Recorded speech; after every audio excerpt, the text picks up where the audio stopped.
Le message d'aujourd'hui parle de la façon de surmonter le marathon qu'est notre vie. Dans le marathon de la vie, la persévérance est le chemin vers la victoire. Ainsi, je ne cours pas sans but, et je ne frappe pas comme un boxeur qui bat l'air. 1 Corinthiens 9, 26. Si la vie était une course, comment décrirais-tu la tienne? Cours-tu en ligne droite ou t'éloignes-tu du chemin? As-tu encore du souffle ou as-tu l'impression de ne plus tenir? Dans le sport, un athlète entre en compétition avec un objectif très clair.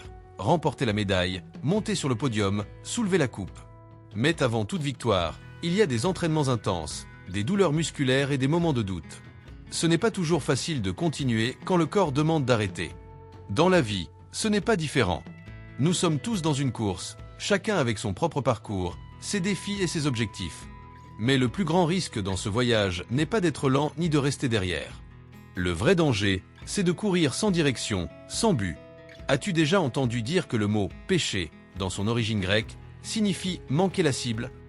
Cela signifie que lorsque nous nous éloignons du but que Dieu a pour nous, c'est comme si nous courions dans la direction opposée à la victoire. Nous pouvons être en mouvement, mais allons-nous vraiment dans la bonne direction ? Certaines personnes vivent à grande vitesse, toujours occupées, toujours en train de courir. Mais vers où ? D'autres savent quel chemin suivre, mais l'inconstance les empêche d'avancer. Elles commencent, s'arrêtent, reviennent en arrière, abandonnent. Et ainsi, elles perdent l'opportunité d'atteindre la destination que Dieu a préparée pour elles. Mais voici une vérité importante. Personne ne court le même marathon. Chacun de nous a une histoire unique. Comparer ton parcours à celui de quelqu'un d'autre ne fera que t'épuiser et te démotiver.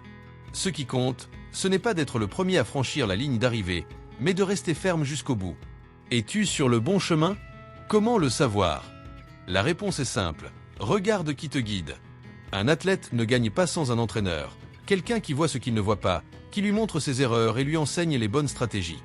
Et dans la course de la vie, le meilleur entraîneur que tu puisses avoir, c'est Dieu. Il connaît déjà le parcours. Il sait quels obstacles se trouvent devant toi. Il a la carte complète de ton voyage. Alors, fais-lui confiance. Ne t'arrête pas. N'abandonne pas.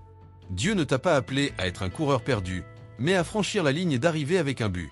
La victoire ne viendra peut-être pas à la vitesse que tu aimerais, mais avec Dieu à tes côtés, la victoire n'est qu'une question de temps. Si tu aimes la lecture spirituelle et que tu veux grandir chaque jour avec un message inspirant, j'ai laissé dans la description de la vidéo un livre de dévotion qui transformera ton chemin de foi. Obtiens-le dès maintenant. Si tu as aimé ce message, abonne-toi à la chaîne et laisse un like. Que Dieu bénisse ta semaine et te remplisse de sagesse pour les nouveaux projets à venir. À demain et merci.